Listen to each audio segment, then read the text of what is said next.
সোণজিৰা মাহীৰ নাৰী। ভালেদিন হৈ গ'ল জিলালৈ অহা নাই সোণজিৰা মাহী। যাৰ মুগাৰ মেখেলা পিন্ধা উদং ভৰিত খম খম খুদ, যাৰ ব্লাউজ নোহোৱা দেহা কেৱল ৰিহাৰে থকা, মাগুৰ বৰণ যাৰ পুৰুষৰ মন গলে বুলি জুই লা গলাই লিপি ক'লা কৰা দুয়ো পাৰিতাত, যাৰ ফটা কানি সোপাহীন কেৱল চুলিৰ খোপা কলডিল হেন আৰু উৰণিৰে থকা, কাৰোবাৰ জীয়েকৰ চাদৰ ববলে তৰা যি তাঁতখনি, সোণজিৰা মাহীজনী তাৰেই শিপিনী। তামোলৰ পিক মাৰি পৰৰ মাটিত মহাদেৱে চাই লয় যি বোকাখিনি, সোণজিৰা মাহীজনী তাৰেই ৰোৱনী। কপাহী মেখেলাখনি যাৰ ৰং বগা, আধাৰো অধিক তাৰ বোকাৰেই থকা, ঢেঁকী তাঁত পথাৰৰ কাম যাৰ কলিয়াৰ বাঁহী, সদায় উঠত যাৰ লাগি থাকে তামোলৰ ৰাগি লগা মুখ তুল মিছ মিছ হাঁহি, সেইজনী লচপচ সোণজিৰা মাহী। পেটৰ জোৰণি যদি এমুঠি লখিমী হয়, বুকুৰ জোৰণি হ'ব যদি একেদিনে শেষ হয় 12 কঠীয়াৰ জুই। তথাপিও ভঁৰালত এবছৰো নাই যাৰ এমুঠিও ৰাহি। ভালে দিন হৈ গ'ল জিলালৈ অহা নাই সোণজিৰা মাহী। যোৱাবেলি বহাগত মাতিছিলো আমি, মাহী এইবাৰ হলে তই আহিব লাগিব, বিয়াত নাহিলি নাই। এইবাৰ বিহুতে লগে ভাগে এসাঁজ খাবলে সকলোৱে আশা পালি আছে।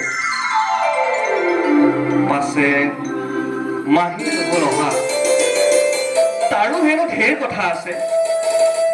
টিংৰাই তৰণিৰ তিনিপুৰা মাটি বছৰটো খাটি যিখিনি ভাগত পৰে তাৰে হেনো শাওনতে টেকেলি কাটি, বাকী 4 মাহ হেনো ধিক্কাৰ লাগে। ইমান খাটনি খাটি লাভ হল কি? এনেকে থকাতকৈ মৰাই ভাল বুলি ভাবিলেও খেতি কৰে ঘূৰি বছৰত। নহলেনো বাৰু মৰো বুলি নাৰ্জিলে জিলে খাব কি? আৰু বোলে ঢেৰ অসুবিধা, নেযাও বুলিলেও যি নেনামে টিঙৰ পৰা, সিসকল শিঙত খিৰোৱা। এইবোৰ কথা বাৰু কাক কম, কোনে পঠিয়াব? সেয়েহে মাহীয়ে মোলে সুধি পঠিয়াইছিল, কিবা এটা কৰি নোৱাৰনে তহঁতেই নিব? ঘৰৰ মানুহজনী মৰমতে পমা, হাতত যদিও নাই জমা, ধাৰে বান্ধে ৰূপ ডেৰ কৰি পঠাই দিবৰ বাবে বৰ পেৰি আছে। ৰাতিৰ কলেজ পঢ়ি BA পাছ কৰা আৰু পিয়নৰ জলম এৰি কেৰাণীৰ কলমত ধৰা এবছৰো হোৱা নাই জানা। দৰমহা মুঠ 97 টকা 8 অনা। 25 তিয়াকি যোৱা বছৰ 6 বছৰ হ'ল। 3 বছৰৰ তিতা কেহা খাই আইৰ বৰ মন গ'ল পুতেকৰ ঘৰ পাতি দিয়ে হেনো। সেয়ে হাতত যদিও নাই জমা, বিয়াৰ ধাৰো নাই কমা। তথাপিও ঘৰৰ মানুহজনী যে মৰমতে পমা। নিত্যান্ত নগণ্য এই সামান্য 1.5 টকা, সি কিনো কথা? প্ৰফেচৰ যদিও বা একেলগে পঢ়া শ্ৰী দীননাথ বৰা, তেওঁৰে হাতৰ পৰা আনিবতো পাৰো সেই সামান্য 1.5 টকা।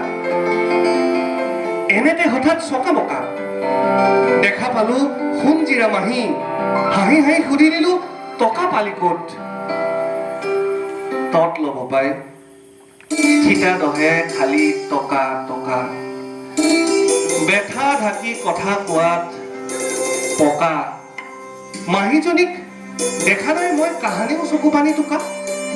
সেয়েহে সুধিলো, মাহী আজি দেখো কথাবোৰ থুকাথুকি তোৰ? মোৰ বুলি মাহীয়ে কান্দিলে আৰু কলে, বিয়াতো নহল অহা, কোনদিনা চকু মুদো তাৰো ঠিক নাই। তাকে ভাবি আহিবলৈ উচপিচ লাগি তোকে খুজিলো টকা। তথাপিও চিন্তা হ'ল তই জানো ধাৰ কৰি ধন দি পঠাও। সেই ভয়তেই সোণৰ কাৰণে থোৱা মাচুলখিনিক মহাৰৰ পৰা গৈ জোৰেৰে আনিলো। সোণক পঢ়াব লাগে, মহাৰৰ এই আশা। ৰাখিবৰ বাবে বৰ ল'ৰা দেউতাকনক পৰৰ ঘৰত নি হালোৱা ৰাখিছো। আৰু কিবা হয়তো মাহীৰ ক'বলৈ আছিল। এনেতে আহিল এইমাত্ৰ ৰেডিঅ'ৰ সংবাদ লৈ শ্ৰী দীননাথ বৰা, সেই একেলগে স্কুলত পঢ়া। পাইছনে কংগৰ খবৰ?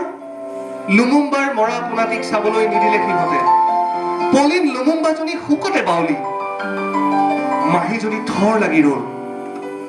কংগ কি? লুমুম্বা কোন? খাই নে কাণত পিন্ধে? মাহীয়ে নেপায় একোকে কওঁ।